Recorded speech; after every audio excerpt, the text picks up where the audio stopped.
Welcome to a brand new deep dive. We're really thrilled you are joining us today because the landscape of artificial intelligence has just shifted again. Yeah, it really has. And we have the official release document straight from OpenAI to break down for you. Today is March 3, 2026, and they've just announced their brand new model, GPT-5.3 Instant. Which is a pretty massive deal. Right. If you spend any amount of time using these tools for research or, drafting or analysis, this is a release you need to understand. Absolutely. It represents a fundamental shift in how we interact with these systems on a day-to-day basis. We are moving away from an era where updates were purely about raw computing horsepower. Yeah, the brute force approach. Exactly. And we're entering a phase where the architecture is heavily focused on the actual conversational dynamics. Okay, let's unpack this because Right. usually a new AI release is just a laundry list of dry benchmark scores. Right. Exactly. You get a lot of companies bragging about parameter counts or context window sizes. But the mission of this deep dive is to look at what this actually means for you when you sit down at your keyboard. The practical application. Exactly. This release document is entirely focused on how the AI is attempting to become a significantly less frustrating conversationalist in everyday use. It's really about killing the friction. What's fascinating here is that OpenAI is openly admitting that user feedback has essentially forced their hand. They had to change course. They did. They had to tackle highly nuanced, almost psychological problems with how the AI communicates.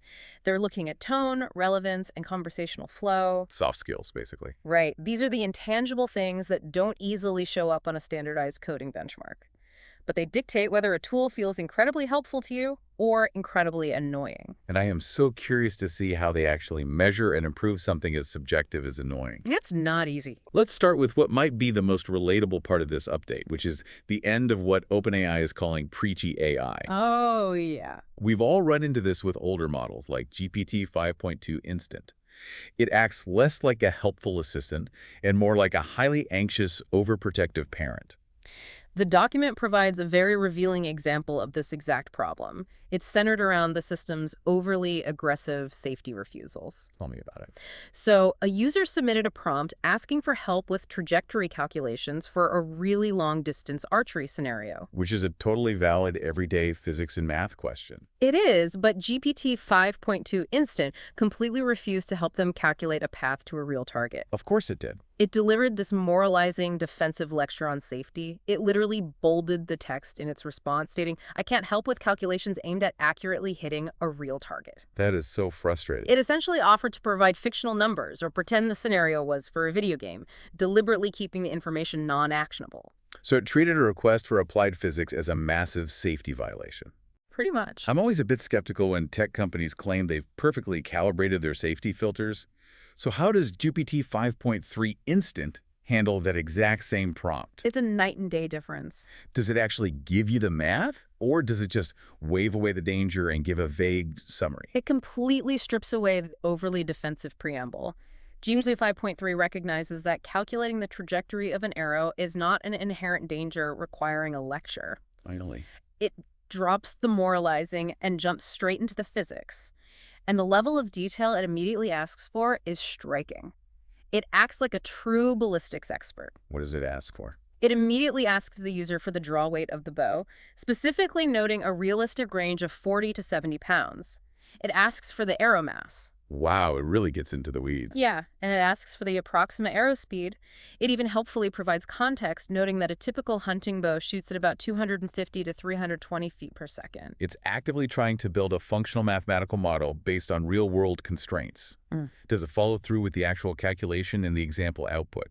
It does, and it shows a highly nuanced understanding of the physics involved. It outlines how, in a simple physics model without air drag, a 300 foot per second arrow, which it notes is about 91 meters per second, reaches its maximum range at a 45-degree launch angle. Right, basic projectile motion. Exactly. It calculates that theoretical maximum range at around 845 meters, but then, crucially, it stresses that real arrows experience aerodynamic drag. Which changes everything. Completely. It points out that the realistic maximum range is only 200 to 350 meters. It then offers to build a detailed trajectory model, including wind, terminal velocity, and energy loss. For you listening, this means a massive reduction in those frustrating dead ends.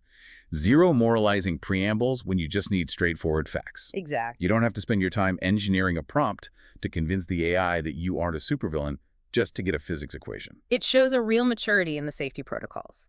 The system is finally learning the difference between a genuinely dangerous request and a simple, real-world application of physics. Here's where it gets really interesting, though.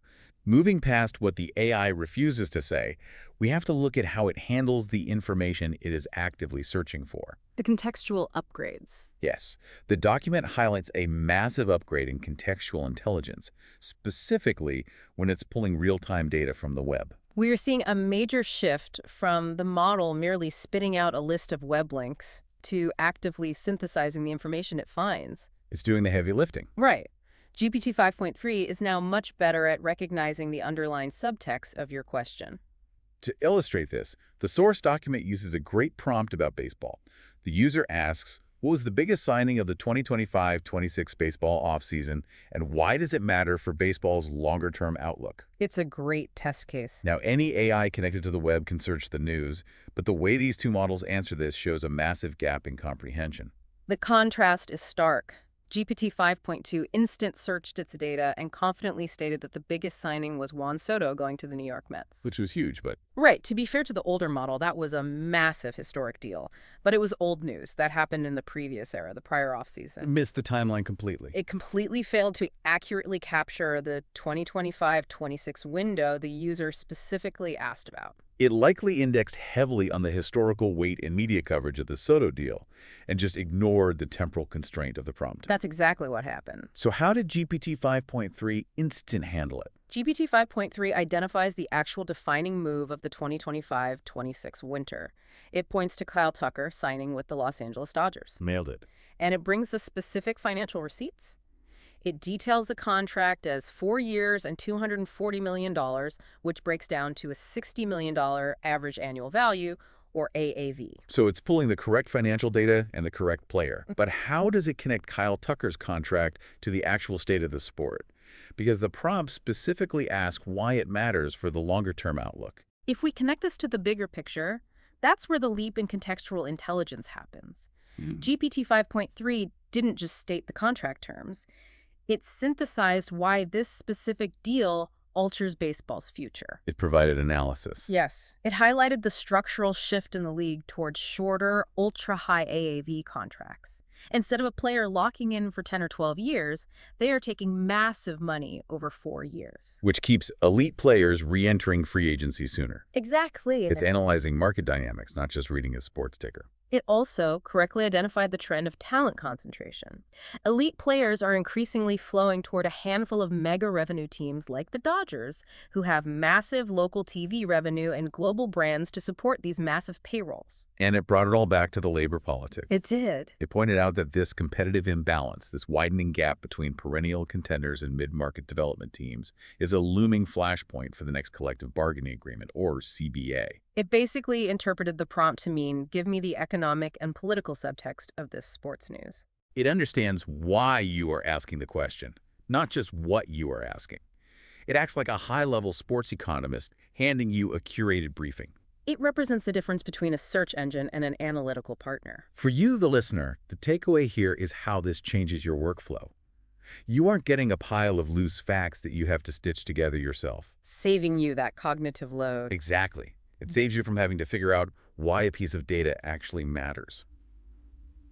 Speaking of acting like a partner, we have to talk about the emotional intelligence update. This is a fun one. OpenAI is actively trying to cure what they explicitly call the cringe factor in their release notes. Older models could be painfully awkward, often making weird, unearned assumptions about the user's emotional state based on the phrasing of a prompt. It was like talking to an overly enthusiastic therapist who you just met in an elevator. That's a perfect way to put it. The document shares a brilliant example of this. The prompt is a very vulnerable, late-night kind of search.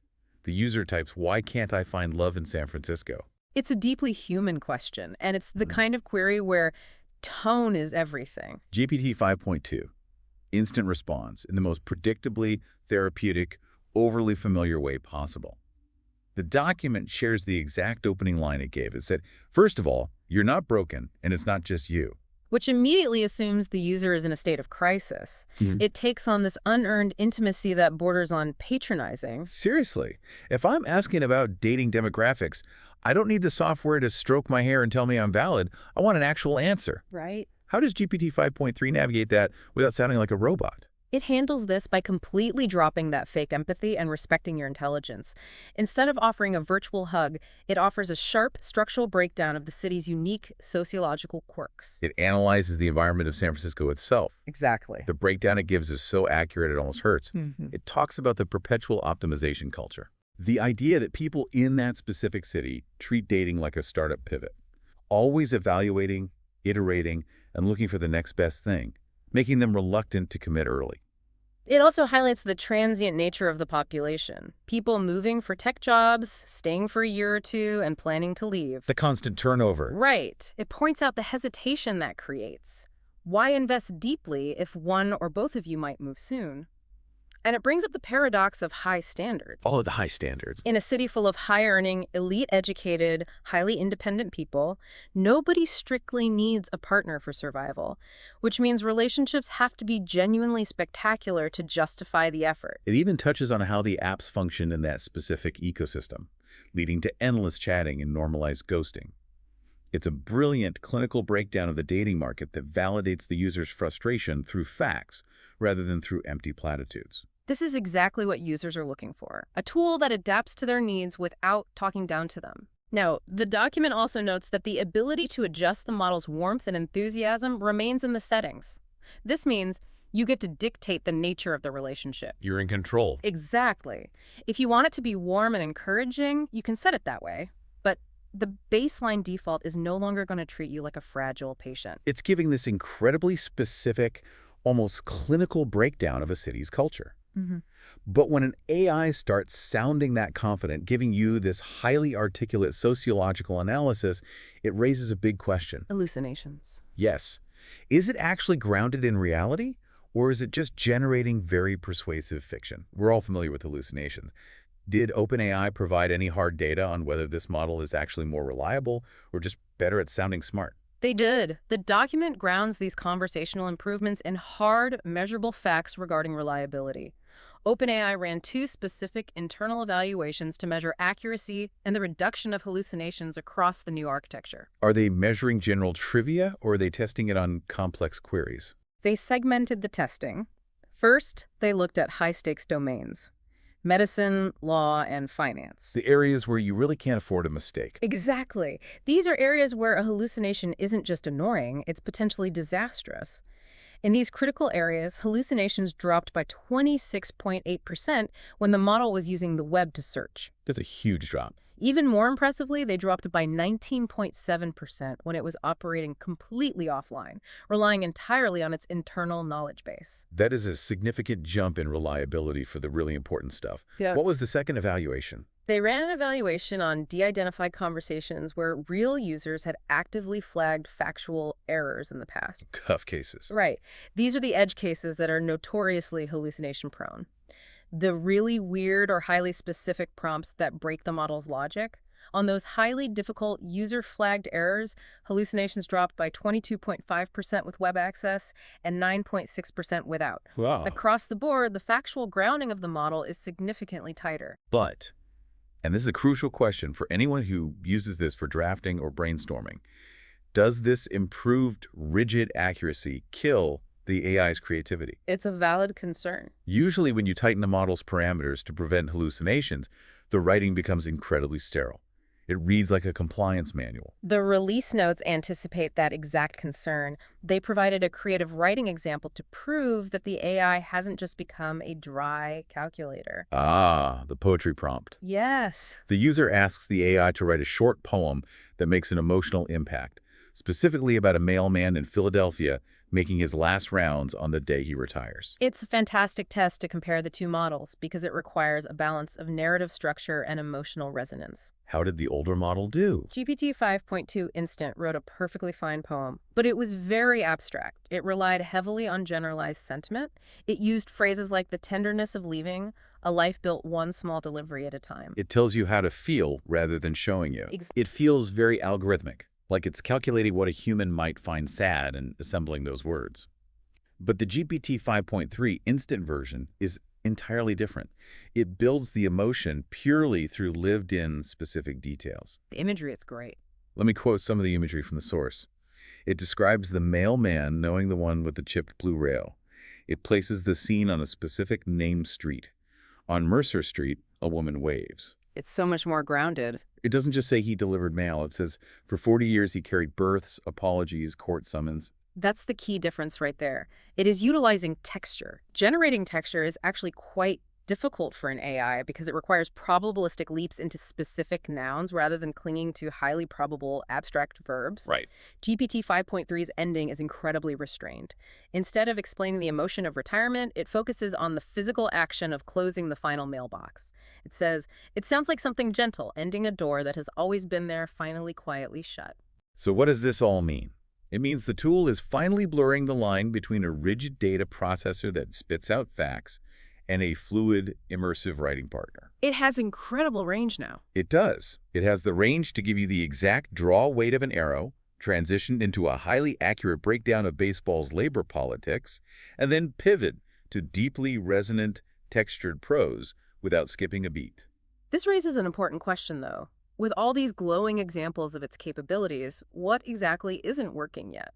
The release document is transparent about the caveats. We definitely need to look at the limitations. Where is the friction still happening? The primary limitation they highlight is regarding non-English languages. Okay. While the tone in English has become remarkably smooth and context-aware, OpenAI notes that the response style in languages like Japanese and Korean can still sound stilted or overly literal. It hasn't fully translated the vibe yet. Exactly. The emotional intelligence and conversational flow haven't perfectly translated globally just yet. It remains an ongoing focus for their development team. That's a vital caveat if you're working bilingually or relying on the tool for translation work. Now, let's talk logistics. If you are listening to this and wondering how to integrate this into your workflow, the timeline is immediate. It's already out. Yep. The document states that GPT 5.3 Instant is available today, March 3, 2026, for all users in ChatGPT. And for developers building their own apps or integrating this into their company's backend, it is available in the API under the name GPT 5.3 Chat Latest. What about the heavier models? They mention that updates to their heavier models, the Thinking and Pro tiers, are coming soon. And for the people out there who have heavily customized workflows built around the older model's specific quirks, you have a grace period. Don't panic just yet. Right. If you are a paid user, GPT 5.2 Instant is going to live on in the legacy models section for exactly 3 months. It officially retires and goes offline on June 3, 2026. So you have 3 months to transition your API calls and prompt templates. Plenty of time to adjust. To synthesize everything we've looked at today, we are witnessing a clear pivot from OpenAI. A major shift in philosophy. Absolutely.